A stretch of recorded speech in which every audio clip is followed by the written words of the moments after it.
Riani. Email dan nomor telepon kami sekaligus nomor WhatsApp kami ada di depan Bapak Ibu, adik-adik semua. Silahkan menghubungi kami, silahkan mengontak kami jika ada sesuatu yang ingin dikonfirmasi atau ingin diperjelas sekaitan dengan pelatihan ini.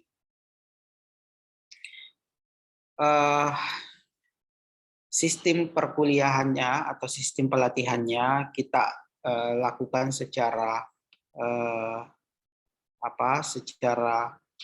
sinkron dan secara asinkron.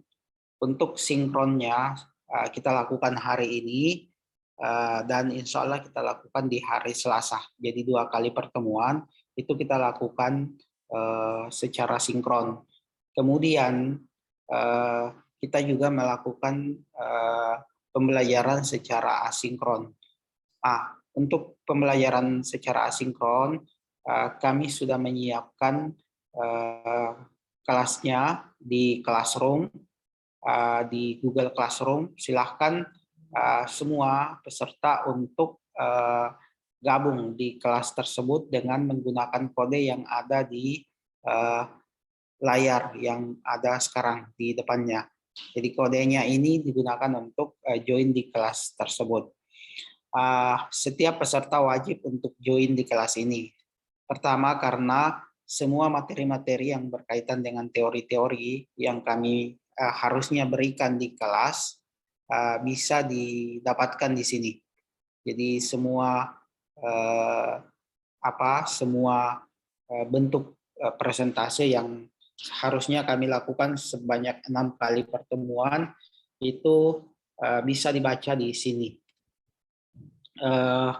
Selain itu di Classroom ini juga kami akan berikan tugas. Jadi tugas pertama dan tugas kedua itu wajib dikerjakan sebagai syarat untuk mendapatkan sertifikat dari hasil pelatihan ini.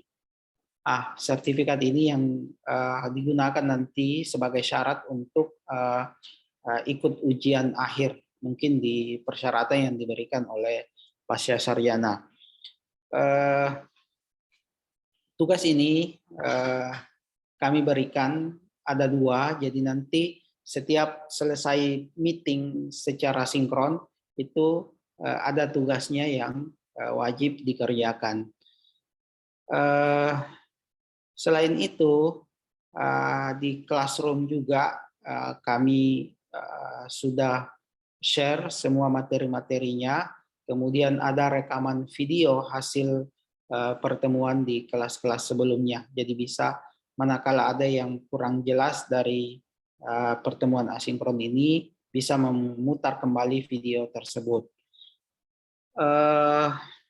Itu saja. Jadi metodenya kita akan melakukan 2 kali pertemuan secara sinkron hari ini dan insya Allah hari Selasa.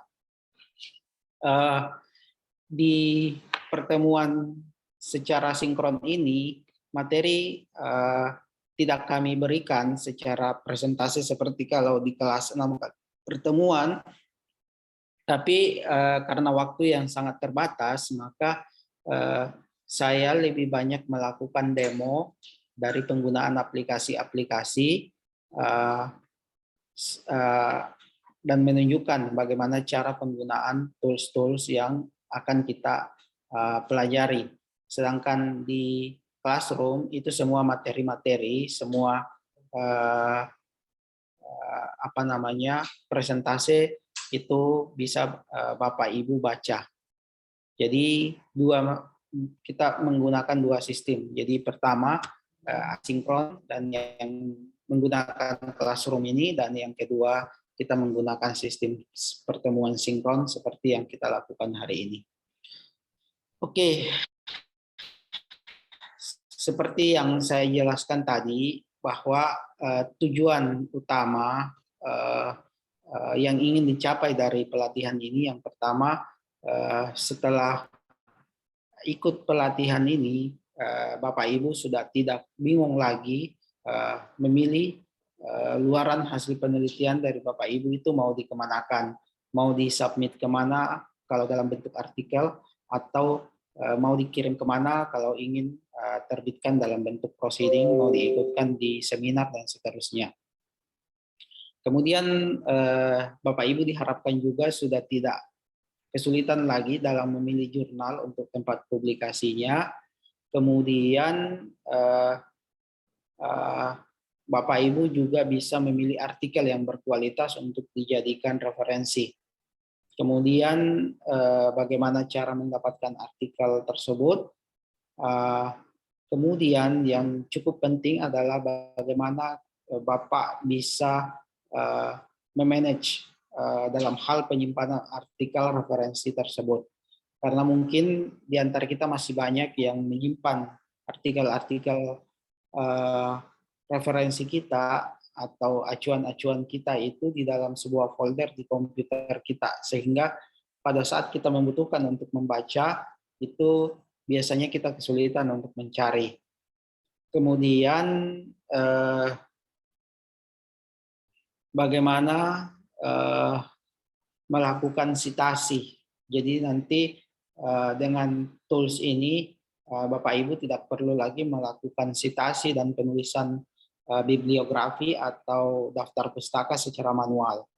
Sistem atau tools akan membantu kita dalam melakukan sitasi dan melakukan penulisan daftar pustaka secara otomatis sesuai dengan gaya sitasi atau sesuai dengan gaya selingkuh yang kita inginkan.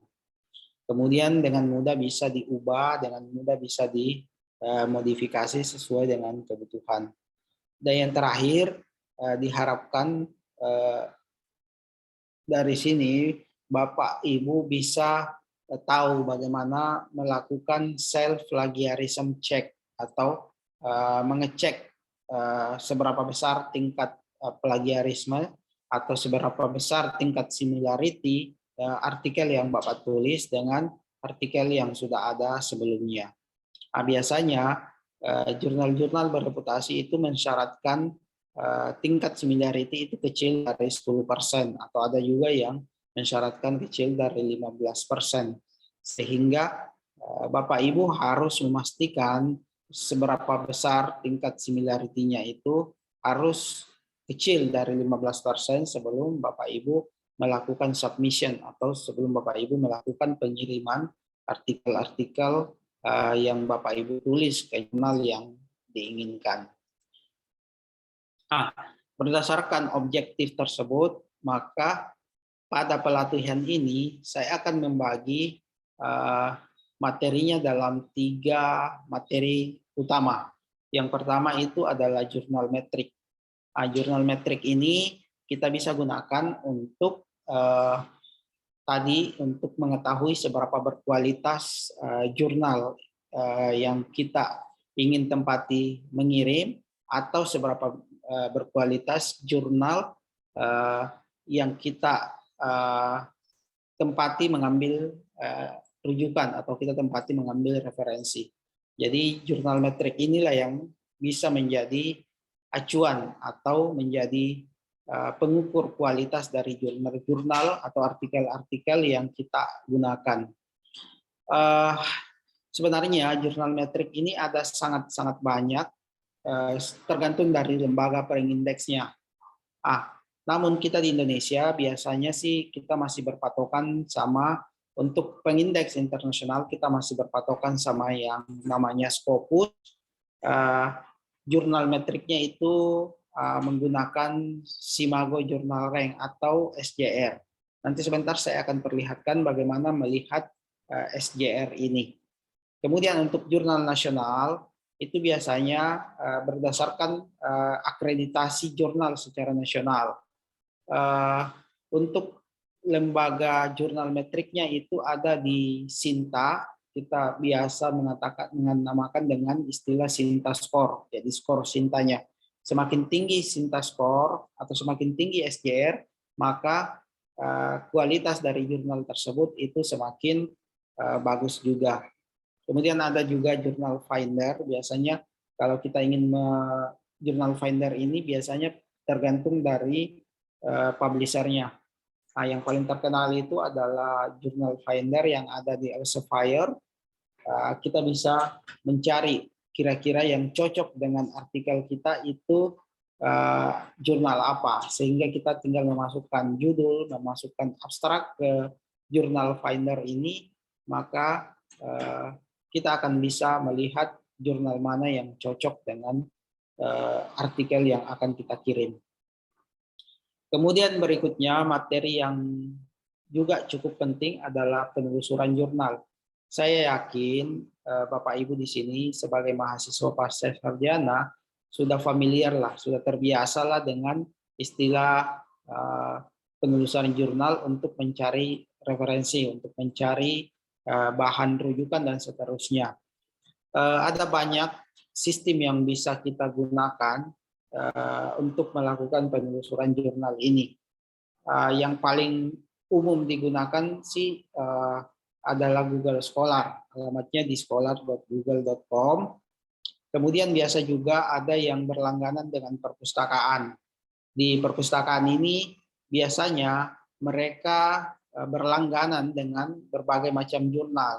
Nah, kalau kita menjadi anggota di perpustakaan tersebut, misalnya perpustakaan nasional, maka secara otomatis kita bisa mengakses, kita bisa mendapatkan jurnal yang kita inginkan, yang tentu saja dilanggan oleh perpustakaan nasional tersebut secara free dan tidak berbayar. Ada berikutnya ada dua alamat web yang Bapak Ibu bisa gunakan untuk penelusuran jurnal yang biasanya berbayar, misalkan di Google Scholar. Itu kita bisa dapatkan secara free di Shihab, alamatnya itu shihab.st. Kemudian bisa juga di library Genesis, gen.lib.trust.ec. Itu materi yang kedua. Kemudian materi yang ketiga itu kita akan pelajari, kita akan belajar bersama bagaimana menggunakan salah satu software reference management tools. Dalam hal ini kita akan belajar software atau aplikasi Zotero. Jadi mungkin di antara Bapak Ibu sudah banyak yang familiar dengan penggunaan Mendeley, ada yang familiar dengan penggunaan EndNote dan seterusnya.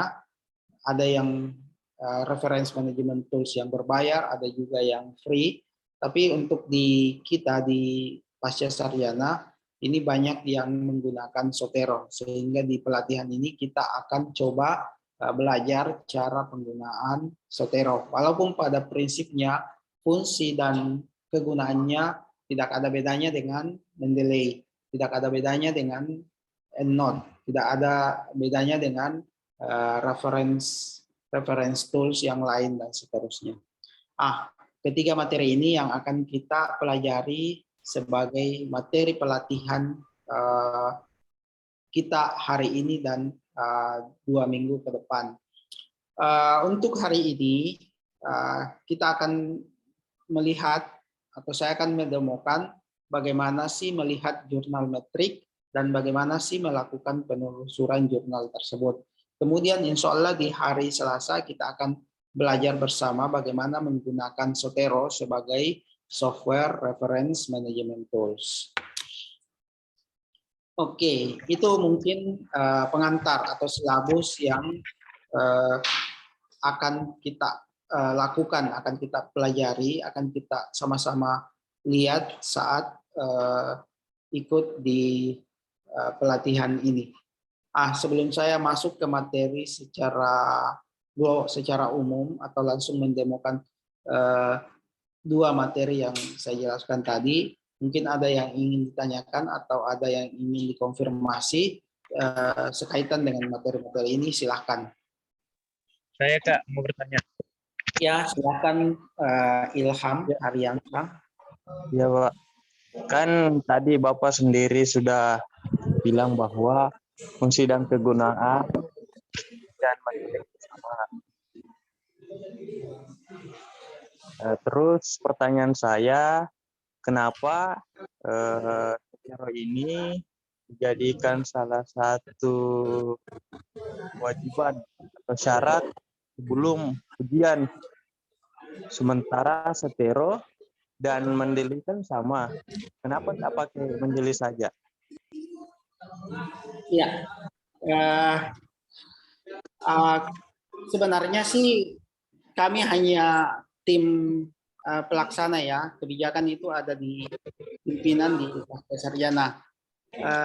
Mungkin mereka menganggap di antara teman-teman mahasiswa di Pasca Sarjana itu masih banyak yang belum bisa menggunakan aplikasi atau tools untuk reference management ini. Kebetulan yang kami diberikan mandat, kami diberikan tugas itu untuk memberikan materi khususnya Zotero ini. Jadi kalau ada yang sudah familiar dengan Mendeley, saya rasa tidak ada masalah menggunakan Mendeley. Tapi bagi yang belum familiar dengan kedua-duanya, ya mungkin itulah yang menjadi alasan dari pimpinan di Pasca Sarjana untuk mensyaratkan mahasiswa yang ada di Pasca Sarjana untuk ikut pelatihan ini. Jadi akan sangat sulit mungkin bagi mereka untuk mengontrol siapa yang sudah bisa menggunakan tools, siapa yang belum bisa. Kita harapkan dengan adanya sertifikat tersebut. Kalau masalah kebijakan ya saya sendiri tidak punya wewenang untuk menjawab itu ya. Cuman mungkin itu perkiraan dari saya pribadi. Mungkin begitu Pak Ilham.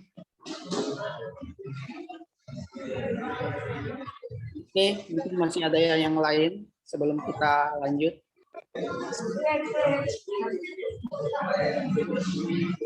Saya Pak. Ya, silakan Andi Hardiati.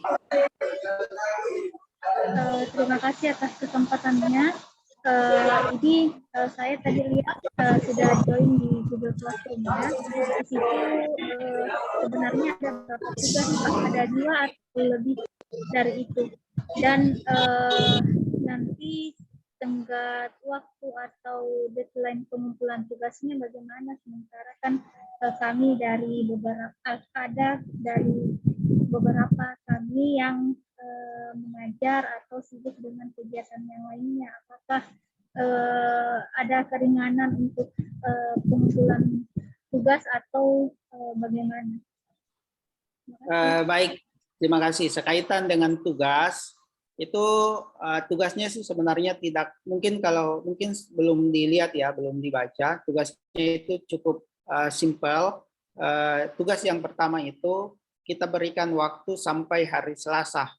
Jadi Selasa sebelum masuk materi reference management tools, materi yang kedua itu sebaiknya tugas yang pertama itu sudah diselesaikan, karena tugas yang pertama ini bisa Bapak Ibu gunakan untuk latihan, untuk mengerjakan berbagai hal di Zotero nantinya, di reference management tools. Jadi tugas pertama itu kami hanya minta Bapak Ibu menyiapkan 10 artikel tentu saja dengan sumbernya dari mana, apa jurnal metriknya diketahui, karena itu acuan bahwa jurnal itu berkualitas untuk dijadikan referensi ataupun berkualitas untuk ditempati mengirim artikel kita. Jadi tugas pertama itu sebenarnya 1 jam kalau fokus dikerjakan itu sudah bisa diselesaikan. Kemudian tugas yang kedua, kami hanya minta membuat artikel sederhana yang isi dari artikel itu sudah menggunakan Zotero sebagai reference management tools di dalamnya. Jadi citasi-citasi dan daftar pustakanya itu sudah ditulis dengan menggunakan Zotero. Isi dari artikelnya kami tidak kami tidak akan melihat kualitasnya seperti apa, karena bidang ilmu kami dengan mungkin bidang ilmu Bapak Ibu yang ada di sini itu berbeda. Jadi untuk menilai kualitas jurnalnya itu bukan wewenang kami. Yang kami ingin lihat itu hanya penggunaan toolsnya, penggunaan Soteronya untuk citasinya dan untuk penulisan daftar pustakanya. Itu saja. Jadi pengerjaan tugasnya tidak berat mungkin. Sejam 2 jam dikerjakan itu tidak sudah bisa diselesaikan. Dan untuk tugas kedua kami berikan waktu pengerjaannya cukup lama, yaitu selama 1 pekan. Jadi setelah 1 pekan baru kami akan menarik datanya untuk kami masukkan di untuk kami kirimkan ke pengelola di Pasca Sarjana untuk syarat penerbitan sertifikatnya. Mungkin begitu, Ibu Hardiati. Ya, Pak. Baik, Pak. Terima kasih. Oke, baik. Kalau tidak ada lagi yang ingin dikonfirmasi, saya akan masuk ke materi intinya. Jadi di sini saya hanya akan melakukan demo langsung bagaimana sih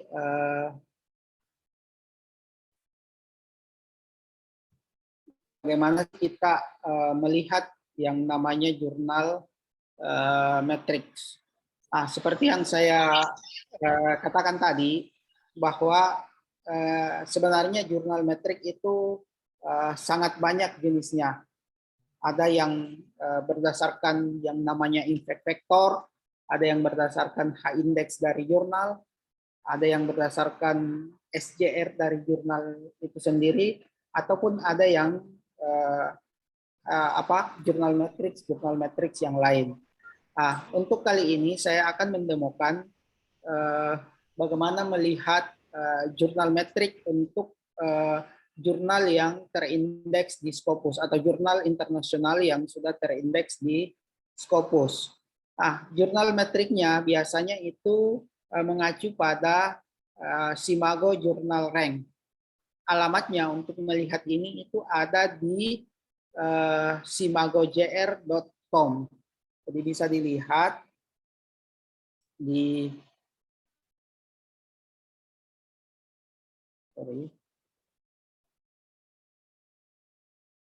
alamat ini bisa dilihat di www. Jadi bisa langsung dikunjungi www.simagojr.com. Ini adalah tempat yang kita bisa gunakan untuk melihat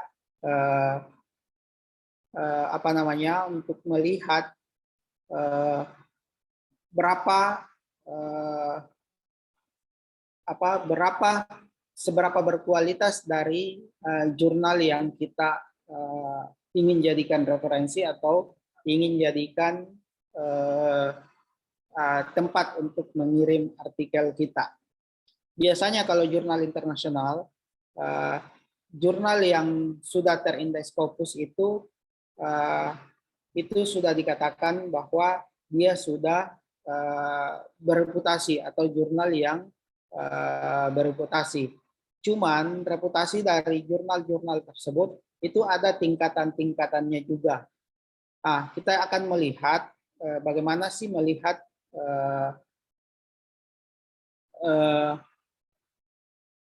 jurnal metrik berdasarkan SJR ini. Di bagian pada saat kita mengunjungi simagojr.com, tampilan awalnya seperti yang terlihat di depan layar Bapak Ibu. Untuk melihatnya, untuk melihat SJR-nya, kita tinggal mengetikkan nama jurnalnya atau ISS jurnalnya atau publisher jurnalnya. Kalau kita belum tahu jurnalnya, biasanya pada saat kita ingin mencari, di awal pertama kita ingin mencari jurnal, biasanya kita tidak tahu nama jurnalnya apa dan seterusnya. Kita bisa memasukkan cukup dengan kata kunci dari jurnal tersebut. Jadi misalnya saya berikan contoh, misalnya saya ingin mencari jurnal yang skopnya computer security misalkan. Computer security. Tinggal saya memasukkan kata kunci computer security, kemudian saya browse, maka semua jurnal-jurnal yang topiknya atau yang skopnya ada kaitannya dengan computer security itu akan keluar di sini. Mulai dari proceedings ada juga, tapi ini proceeding ya, proceeding yang terindeks, sudah terindeks oleh SJR ini. Kemudian ada jurnal Computer and Security, ada Proceeding Annual Computer Security, dan seterusnya. Ada Journal of Computer Security, dan seterusnya. Ini kita bisa lihat, misalnya saya mau melihat Journal of Computer Security. Maka saya tinggal klik Journal of Computer Security ini. Maka selanjutnya kita akan dibawa ke detail dari jurnal tersebut. Di sini akan terlihat negara penerbitnya itu adalah Netherlands, publishernya itu iOS Press, kemudian subjek areanya itu ada 4. Yang pertama Computer Network and Communication, ada Hardware and Architect, ada Software, ada Safety Risk, Reliability and Quality, dan seterusnya. Kita scroll ke bawah. Kita akan melihat bagian pertama itu adalah H-index. H-index ini juga merupakan bagian dari jurnal metrik. Biasanya semakin tinggi H-index, ini semakin berkualitas juga dari jurnalnya. Kemudian terus kita scroll ke bawah, kita akan melihat kuartil. Saya akan menjelaskan dulu sedikit mengenai kuartil. Jadi dalam satu jurnal bisa saja ada 4, kalau di jurnal ini ada 4 jenis kuartil, itu tergantung dari scopes atau tema dari jurnal tersebut. Jadi seperti yang ada di atas, ada computer network, ada hardware, ada software, ada security risk. Maka di bawah ini juga ada 4 jenis kuartilnya. Misalnya tulisan saya mengenai computer network and communication, maka saya akan melihat kuartilnya. Di sini bisa kelihatan dari tahun 1999 sampai tahun 2020. Yang 2021 itu belum keluar. Mungkin dalam waktu dekat akan keluar. Dan ini setiap tahun itu bisa berubah-berubah. Jadi dari kuartil 2 bisa berubah menjadi kuartil 1, kembali kuartil 2, malah sekarang turun ke kuartil 3. Kuartil ini adalah klaster dari yang menunjukkan kualitas dari jurnal tersebut. Jadi kalau di SJR ini, kuartil itu mereka bagi 4. Ada kuartil 1 atau Q1 yang berwarna hijau, kemudian ada kuartil 2, ada kuartil 3, dan ada kuartil 4. Kuartil 1 itu menunjukkan bahwa artikel di dalam jurnal tersebut itu betul paling berkualitas. Jadi jurnal yang berada di kuartil 1 itu menunjukkan jurnal yang paling berkualitas di antara jurnal-jurnal yang lain. Klaster kedua ada namanya Q2. Q2 ini kualitasnya sedikit di bawah Q1. Kemudian ada Q3, di bawahnya lagi Q2. Dan yang paling tidak berkualitas itu ada di Q4. Jadi kalian nantinya pada saat ingin mensubmit artikel kalian di jurnal yang ingin kalian tentukan, kalian bisa tentukan, saya submit di jurnal Q1, saya mau submit di jurnal Q2, atau saya mau submit di jurnal Q3 dan Q4. Biasanya sih kalau kita memiliki keyakinan bahwa artikel yang kita tulis itu betul-betul punya novelty, punya keterbaruan yang kuat, maka kita bisa mensubmit di Q1 dan atau Q2. Tapi kalau kita tidak terlalu yakin dengan artikel kita, kita biasanya hanya mensubmit atau mencari jurnal Q3 atau Q4 untuk kita tempati submit atau mengirim artikel kita. Di sini ada 4 jenis karena ada 4 scope. Jadi setiap scope itu punya kuartil masing-masing. Misalnya scope Computer Network and Communication, itu dia berada di Q1, di Q2 pada tahun 99, tetap di Q2 pada tahun 2000, berhasil naik ke Q1 pada tahun 2001 sampai tahun 2014. Kemudian turun di Q2 kembali pada tahun 2015 sampai tahun 2018. Di tahun 2019 dan 2020 itu mereka turun ke Q3. Nah, kita akan lihat di tahun 2021 dia berada di klaster mana. Jadi setiap tahun bisa saja terjadi perubahan klaster. Apakah bisa naik ke Q1 atau turun ke Q4. Itu bisa terjadi setiap tahunnya. Jadi untuk memilih jurnal itu sebaiknya kita pintar-pintar melihat jurnal yang memang konsisten. Konsisten di Q1 atau konsisten di Q2. Karena bisa saja pada saat kita publish, pada saat misalnya kita mengirim jurnal, karena waktu yang dibutuhkan untuk dari pengiriman jurnal sampai ke jurnal kita terpublish itu memakan waktu yang cukup lama. Bisa dari 6 bulan sampai ada yang malah setahun lebih. Jadi kalau jurnalnya tidak konsisten, bisa saja pada saat kita submit dia berada di Q1, ternyata pada saat kita sudah mempublish, jurnal tersebut sudah berada di Q3 atau Q4.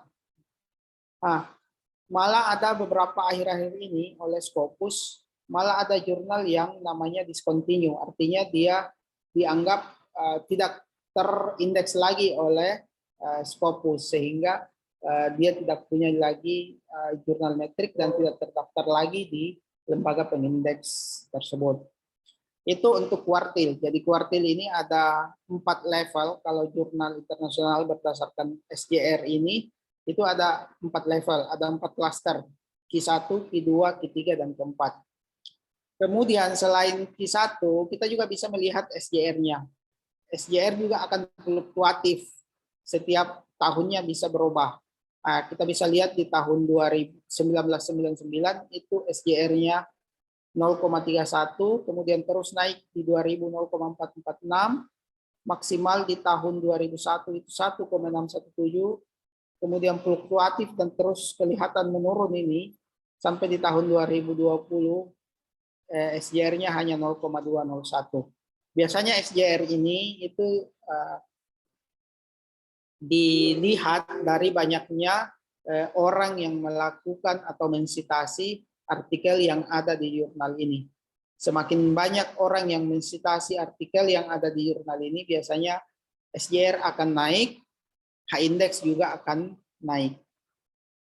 Secara otomatis kalau SJR naik dan H-index naik, dia juga akan secara otomatis mempengaruhi klaster dari jurnal tersebut. Berada di klaster mana. Kemudian kita juga bisa melakukan filtering sebenarnya. Filtering ini kita gunakan untuk menentukan area dari jurnal yang kita cari. Jadi di bagian di bagian journal rankings itu kita bisa melihat perankingan jurnal secara keseluruhan, mulai dari yang ranking pertama sampai ranking terakhir. Di sini bisa kita lihat bahwa jurnal yang berada di ranking pertama itu adalah Cancer Journal of Clinicians. Dia punya SJR 62,937, klasternya berada di Q1, H-indeksnya 168.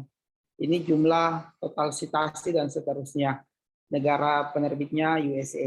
Kemudian di bawahnya ada MWR, Recommendation and Report.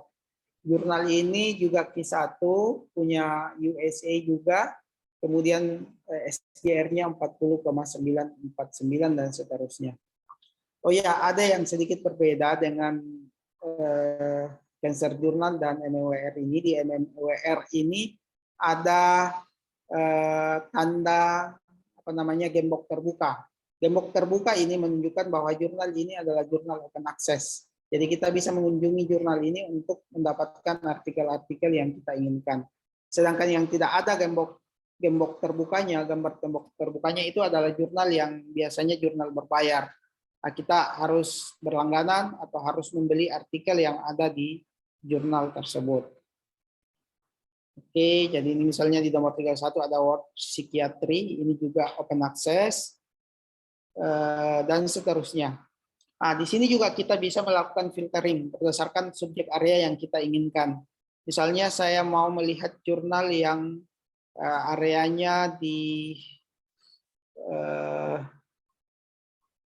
social science misalkan.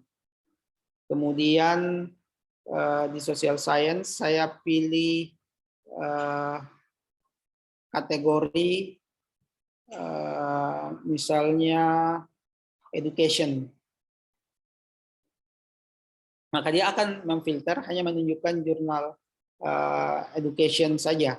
Jadi misalnya ada review of education journal, research, ada journal of learning science, ada journal of engineering education, dan seterusnya. Ini kita bisa filter. Selain itu kita bisa juga filter per negara. Jadi misalnya saya hanya mau lihat jurnal yang ada di Indonesia saja. Saya filter negaranya Indonesia saja. Di sini ada kelihatan yang jurnal dari Indonesia. Ternyata semuanya open access. Yang pertama itu ada Journal of Mathematics Education, itu di Q2. Jurnal Pendidikan IPA, Q2. Cakrawala Pendidikan juga ada di Q3. Teflin, ini mungkin yang untuk bahasa Inggris ini biasanya mengirim ke Teflin. Teflin ini Teflin Journal ada di Q3. Kemudian ada International Journal of Evaluation and Research Education Q4. Studies in English Language and Education, ini belum ada SJR-nya. Kenapa belum ada SJR-nya? Biasanya jurnal ini baru masuk di SJR ini, baru masuk di Scopus sehingga belum kelihatan. Itu untuk melihat di Simago. Kemudian kita juga bisa melihat di sini ada fiturnya untuk melihat ranking negara. Jadi negara yang perankingan negara berdasarkan jurnal yang diterbitkan atau terindeks di Scopus. Yang pertama itu ada United States, ada China yang kedua, Inggris ketiga, Jerman keempat, Jepang kelima, dan seterusnya. Kita di Indonesia sebenarnya tahun lalu ada di urutan 50-an, sekarang sudah naik. Mungkin insya Allah tahun depan, tahun ini akan naik lagi. Peringkat Indonesia sekarang ada di ke-45, tapi kita masih di bawahnya Thailand di ke-44, Singapura di 34, dan Malaysia di 32. Oke, itu untuk melihat jurnal metrik untuk jurnal internasional, khususnya yang terindeks oleh Scopus, berdasarkan SJR atau Simago Journal Rank. Pertanyaan berikutnya, bagaimana kalau kita ingin melihat jurnal nasional saja? Tidak perlu jurnal internasional. Di negara kita juga sudah ada lembaga pengindeks jurnal dan lembaga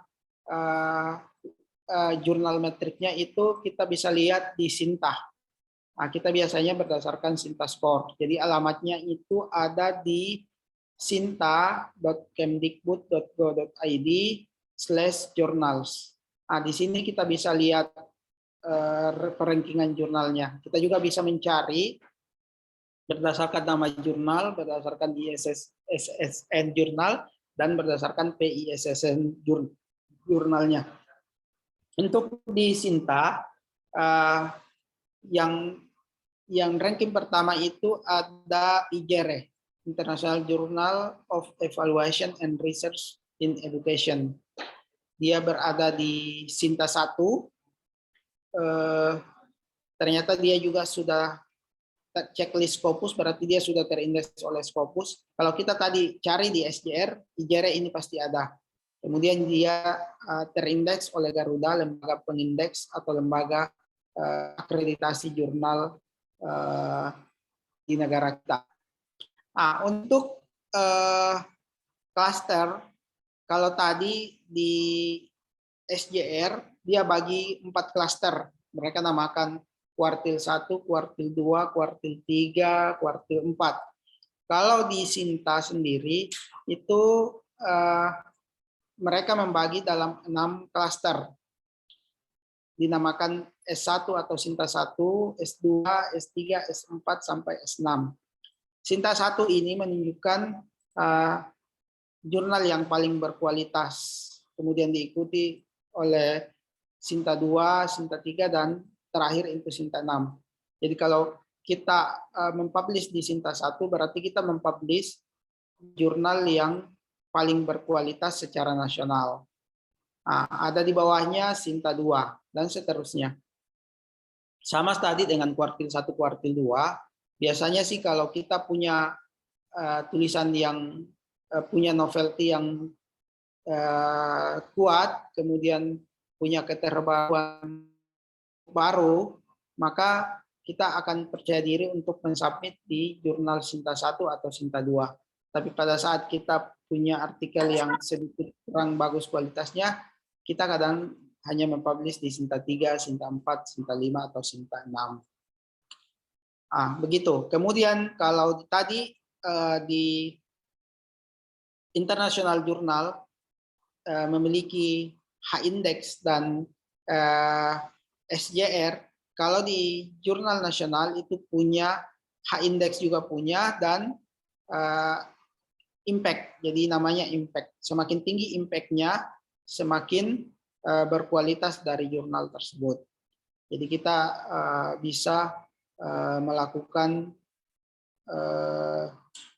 pengecekan berapa sih impact dari jurnal tersebut, itu bisa kelihatan. Berapa H-index jurnal tersebut juga bisa kelihatan. Kemudian kita bisa lihat yang S2 Sinta 2 saja, misalkan ini ada Indonesian Journal of English Education, itu ada di Sinta 2. Impact-nya 49, H-index-nya 12. Kemudian seterusnya ada juga Sinta 3.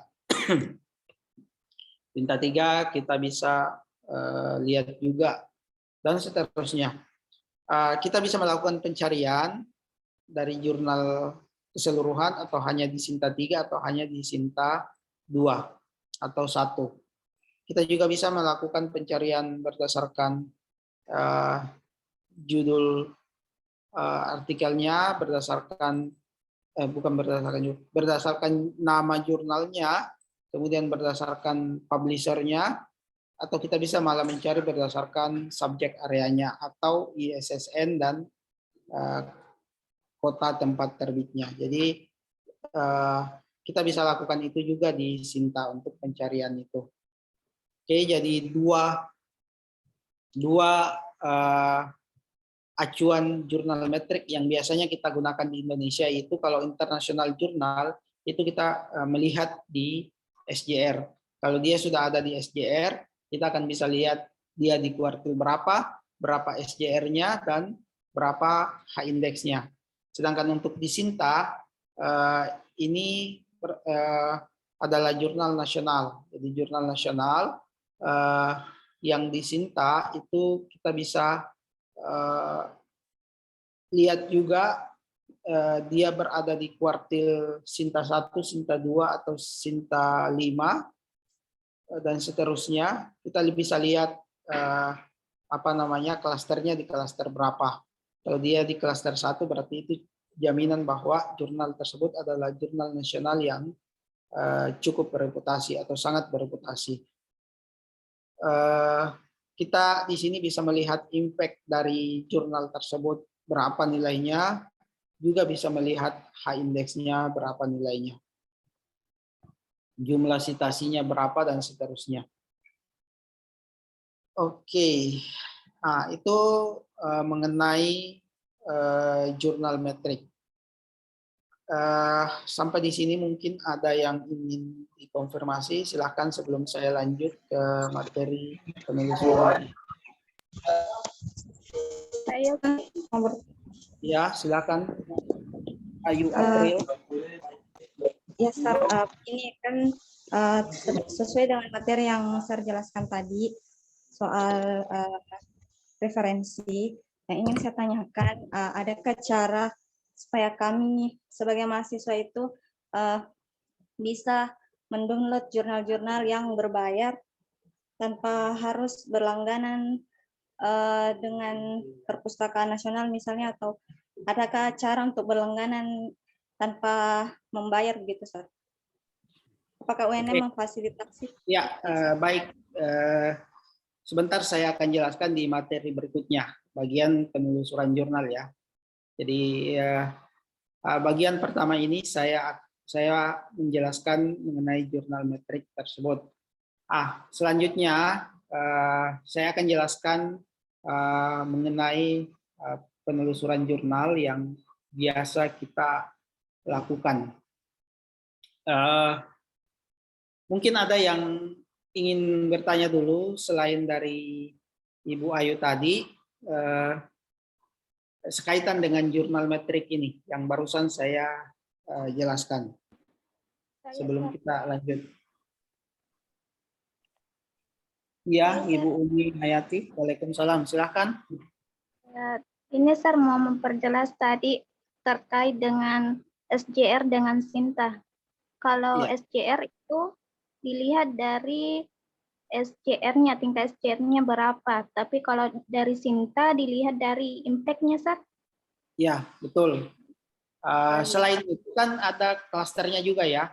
Sebenarnya kalau kami itu biasanya nilai SJR dan nilai impact itu tidak terlalu kami jadikan acuan. Yang kami jadikan acuan adalah dia berada di klaster mana. Kalau SJR, apakah dia berada di Q1, Q2, Q3, atau Q4. Kalau dia berada di jurnal tersebut berada di klaster kuartil 1 atau Q1, maka jurnal tersebut kami sudah anggap jurnal yang sangat-sangat bereputasi.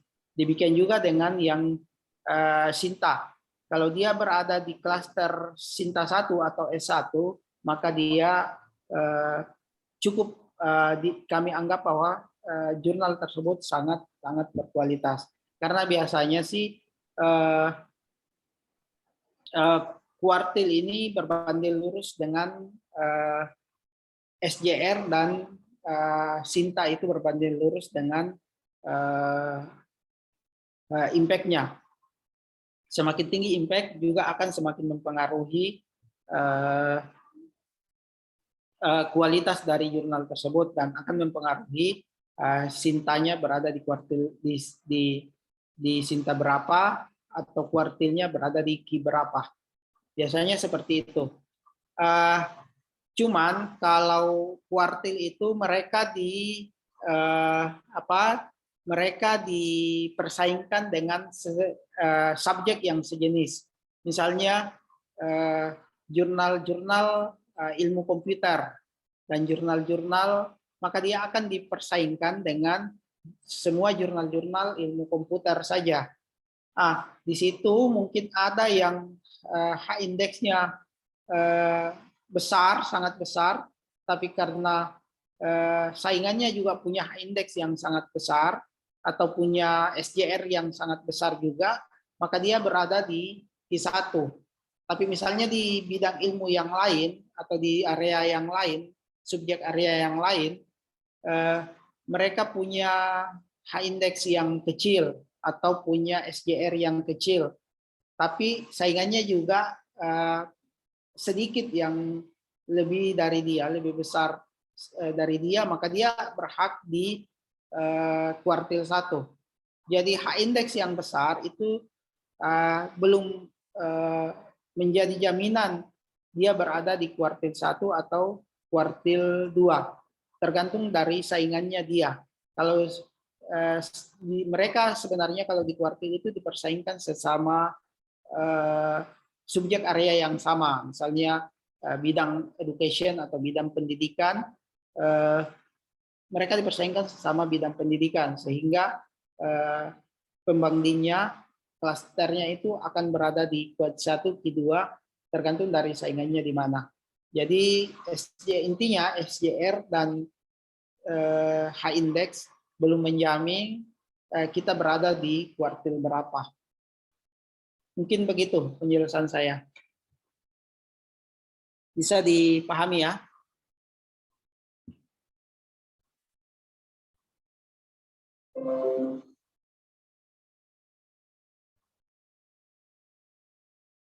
Oke,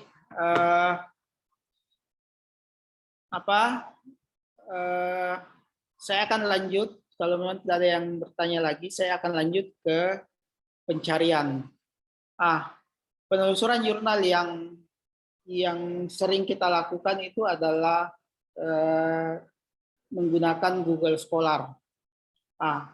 Kenapa kita paling banyak menggunakan Google Scholar? Karena lembaga penelusuran jurnal yang paling besar saat ini adalah memang dari Google.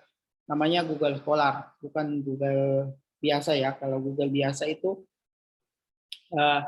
hasil pencariannya tidak akan dilakukan pencarian secara umum, bukan hanya dari artikel ilmiah saja, bukan dari jurnal atau bukan dari buku, tapi bisa juga dia cari dari blog, dari berita online dan seterusnya.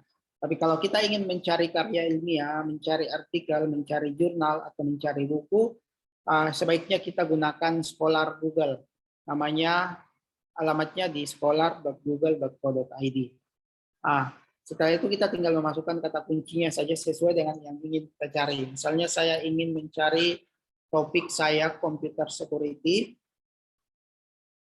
maka kita akan bisa mendapatkan semua yang kita inginkan. Di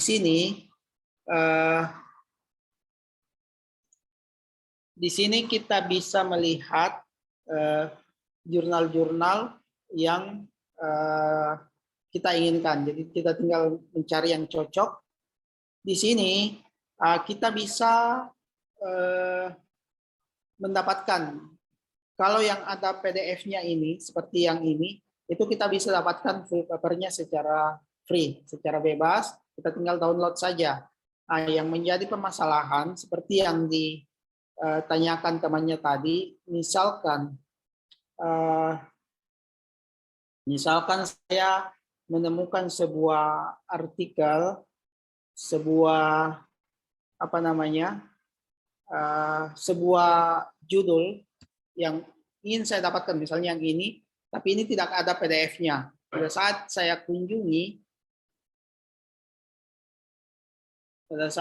kunjungi artikel tersebut, pada saat saya mau download, saya hanya bisa membaca abstraknya dan seterusnya. Pada saat saya mau download, itu diminta sign in, artinya kita minta berlangganan atau minta membeli, harganya cukup besar. Kalau kita non-members, kita harus bayar $33. Kalau kita membersnya IEEE, kita hanya membayar $14,95. Ini cukup mahal bagi kita, kalau kita hanya peneliti atau mahasiswa yang ingin mendapatkannya.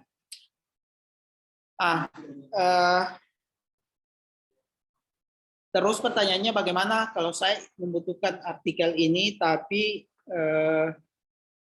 kondisinya seperti ini, saya harus membayar, saya harus membeli. Bagaimana mendapatkannya secara gratis?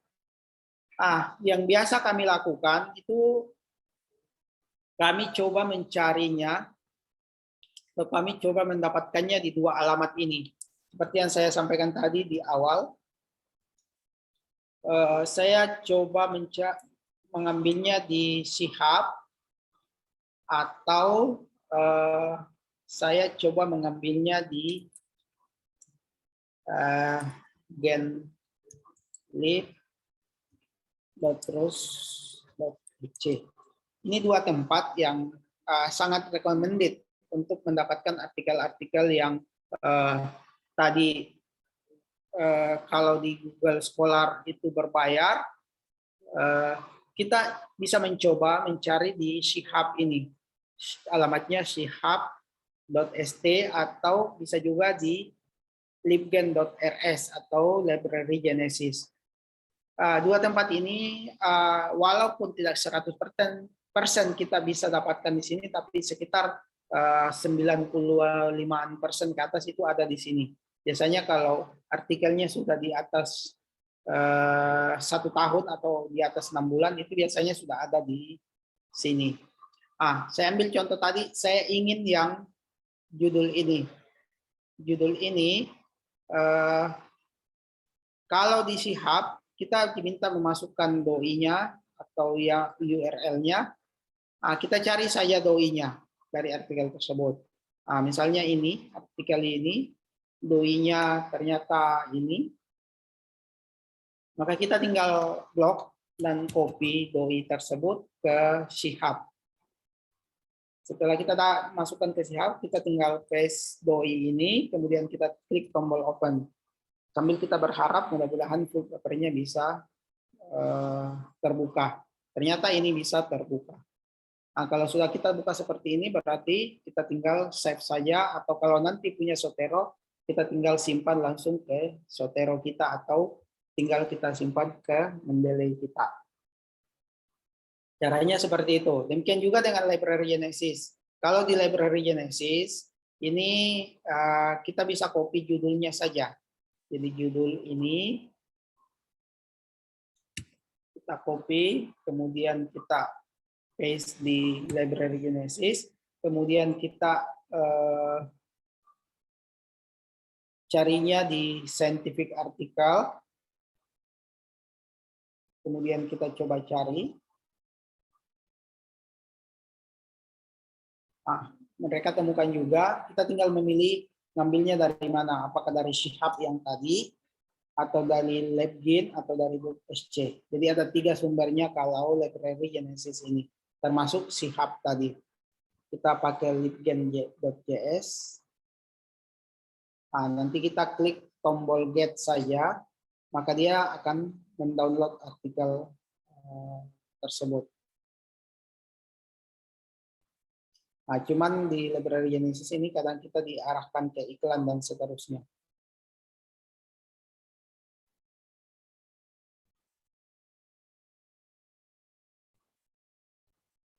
Oke. Itu caranya. Jadi cukup mudah. Jadi biasanya sih kalau kami cari di Shihab atau cari di Library Genesis.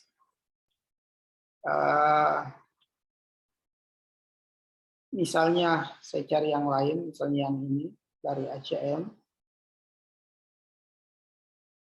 Kita cukup mencari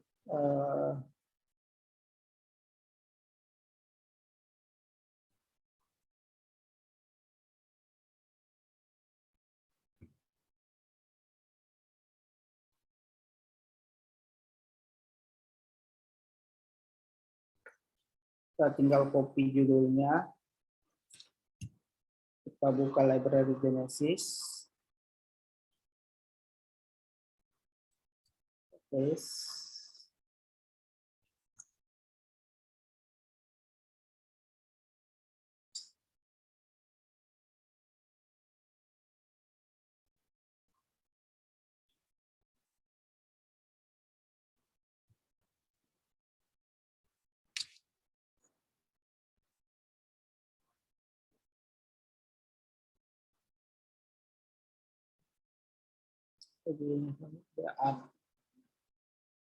Science Security.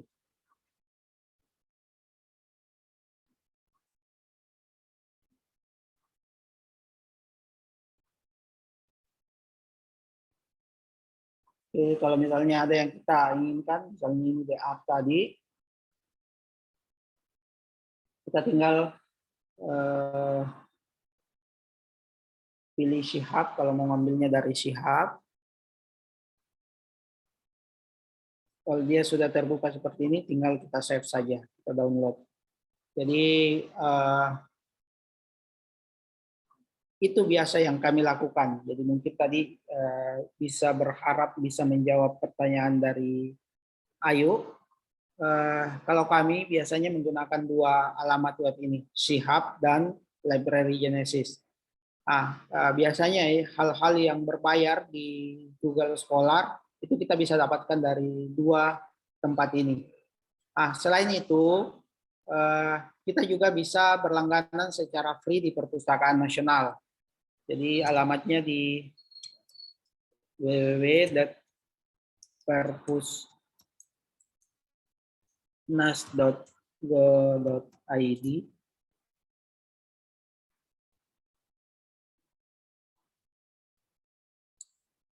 Di Perpusnas ini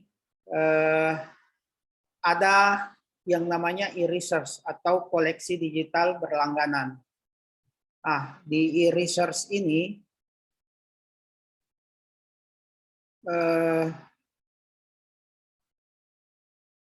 akan kita bisa dapatkan berbagai macam artikel yang dilanggan oleh Perpustakaan Nasional. Cuman syaratnya kita juga harus menjadi anggota dari Perpustakaan Nasional. Bagaimana cara menjadi anggota di Perpustakaan Nasional? Kita juga bisa mendaftar secara online di keanggotaan online Perpusnas. Klik tombol keanggotaan online Perpusnas. Nanti kita diarahkan untuk mengisi formulir.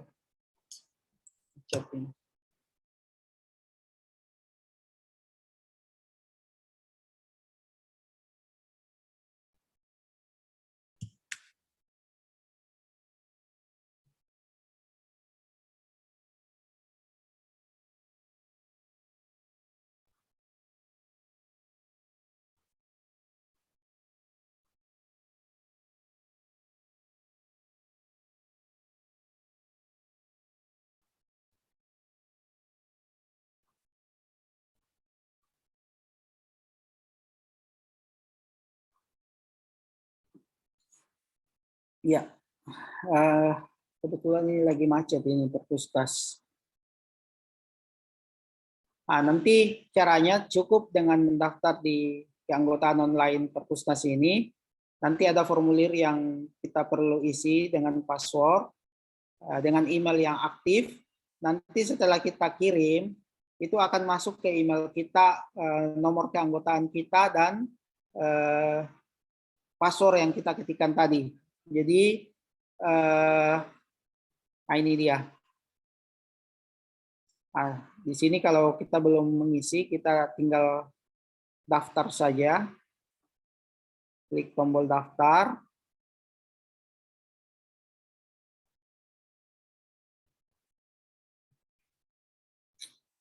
Lambat.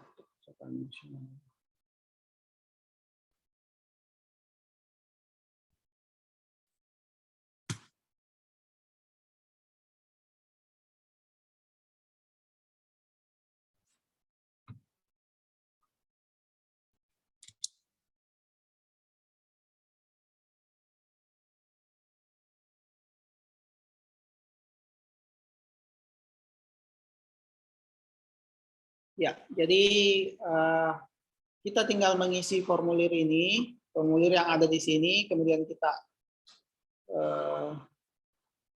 setujui dan lanjutkan.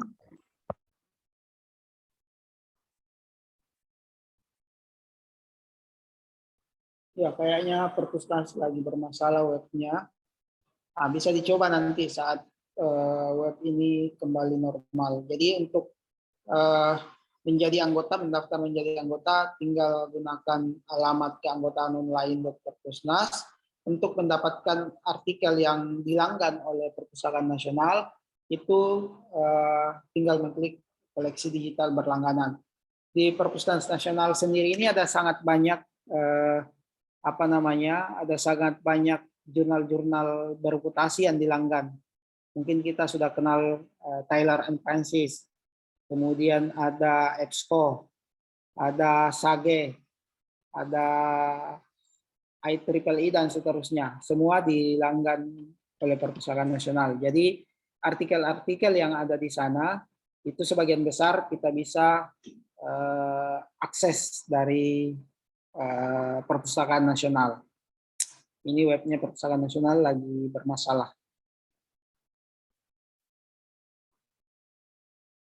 Oke, mungkin itu tadi pertanyaan dari siapa lagi namanya. Mudah-mudahan bisa menjawab pertanyaan tersebut. Kalau masih ada yang ingin ditanyakan, silakan Sir, itu saya tadi yang bertanya soal penelusuran referensi. Kan beberapa hari kemarin saya sudah mencoba pakai Skyhub. Itu kalau misalnya saya sudah download 1 sampai 2 artikel, Sir, biasanya websitenya itu error. Itu bagaimana, Sir? Kalau saya sih dari saya belum pernah mengalami itu. Cuman ya bisa juga menggunakan library Genesis yang tadi kalau memang error. Maksudnya errornya bagaimana? Itu websitenya jadi nggak bisa dibuka.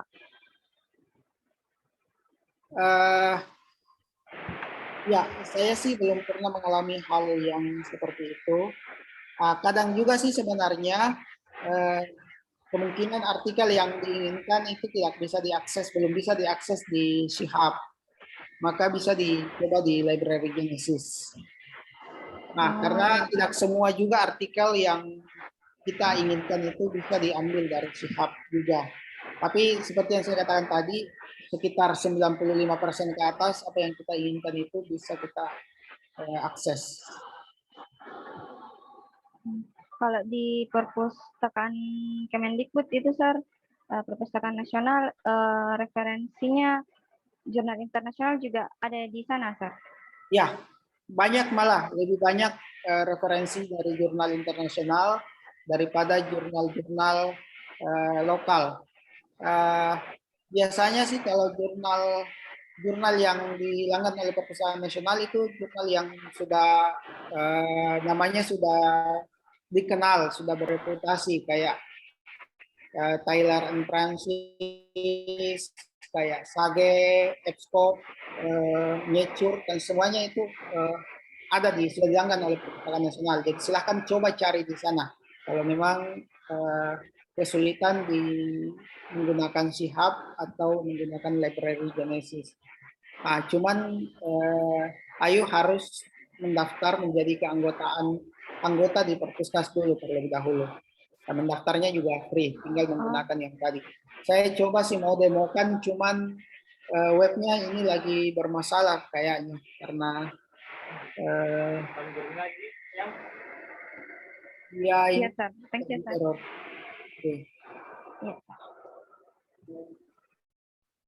Oke, ada lagi yang ingin ditanyakan? Saya, Sir. Ya, silakan Ibu Umi Hayati. Iya, yang terkait Google Scholar, Sir, bagaimana caranya mengetahui high index-nya?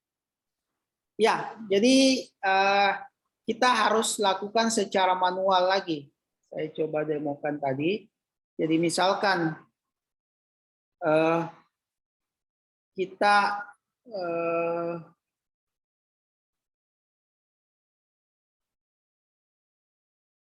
tadi mencari yang kembali dulu ya.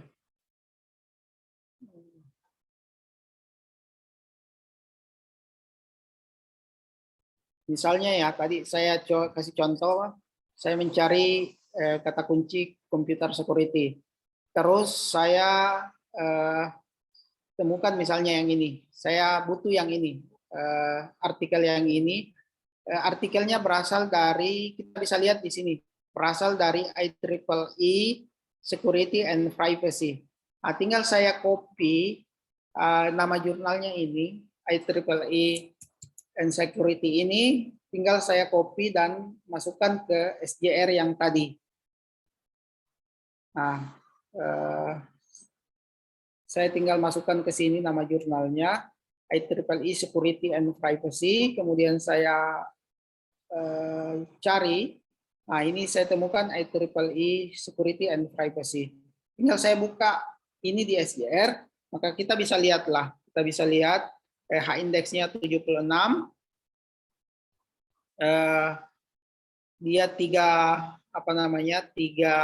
subjek, ada computer science, engineering, dan social science untuk law. Kalau ini kita bisa lihat dia berada di kuartil 2, kisarannya di kuartil 2 dan kuartil 1. Jadi cukup bereputasi. Kemudian kita bisa lihat SJR-nya itu untuk tahun 2020 itu 0,53. Seperti itu caranya sih kalau sepemahaman saya sampai sejauh ini. Kalau kita sudah dapatkan di artikel, kita sudah mendapat artikel di apa namanya di Google Scholar, tinggal kita copy nama artikel, nama jurnalnya saja di artikel tersebut. Misalnya ini IEEE, misalnya saya cari yang lain,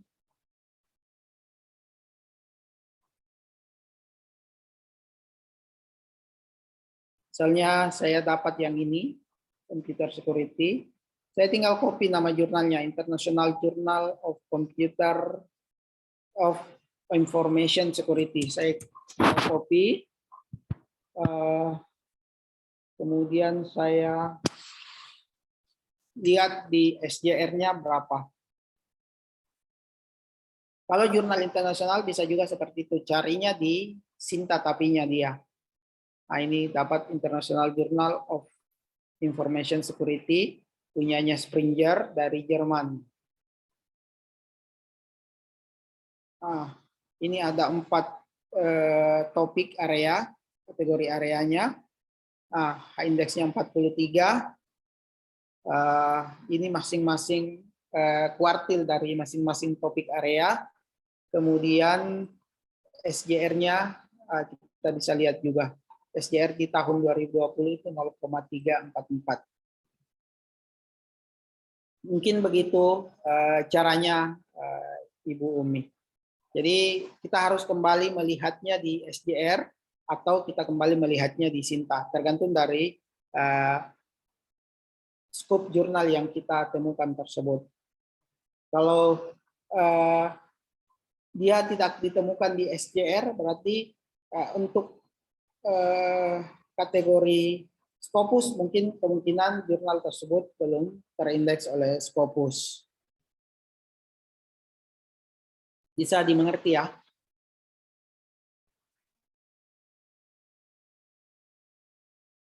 Oke, sampai di sini masih ada yang ingin dikonfirmasi?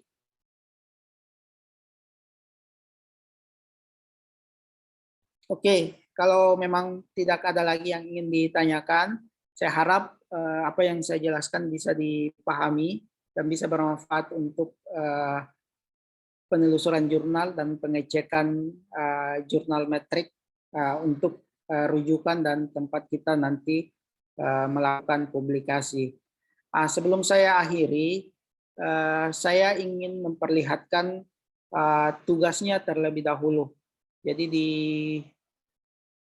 Google Scholar itu kalian ada tugas satu yang hari ini bisa dikerjakan.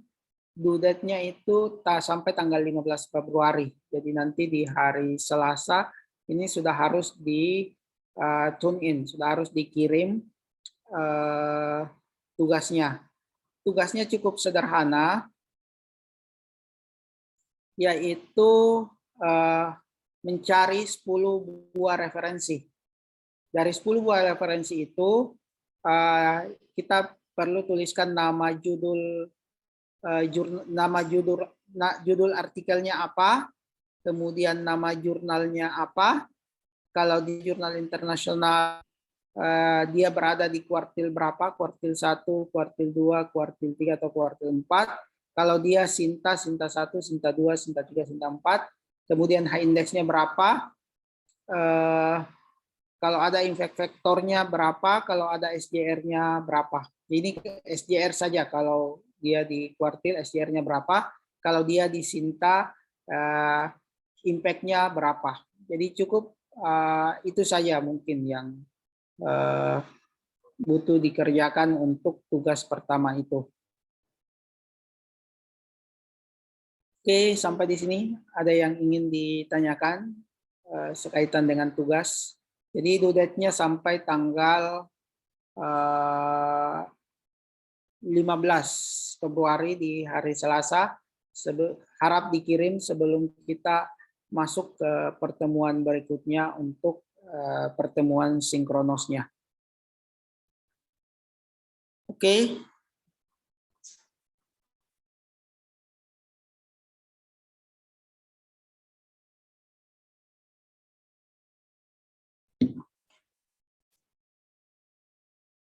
Baik, kalau memang tidak ada lagi yang ingin ditanyakan,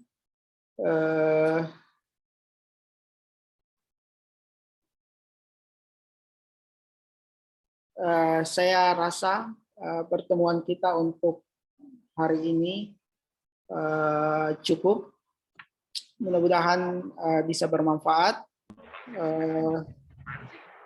Lebih dan kurangnya mohon dimaafkan. Sampai ketemu di hari Selasa pagi pada waktu dan jam yang sama. Saya akhiri dengan ucapan Assalamualaikum warahmatullahi wabarakatuh. Waalaikumsalam warahmatullahi wabarakatuh. Terima kasih, Sir. Waalaikumsalam warahmatullahi wabarakatuh. Terima kasih Pak Wahid. Waalaikumsalam warahmatullahi wabarakatuh. Thank you, Sir. Terima kasih, Sir.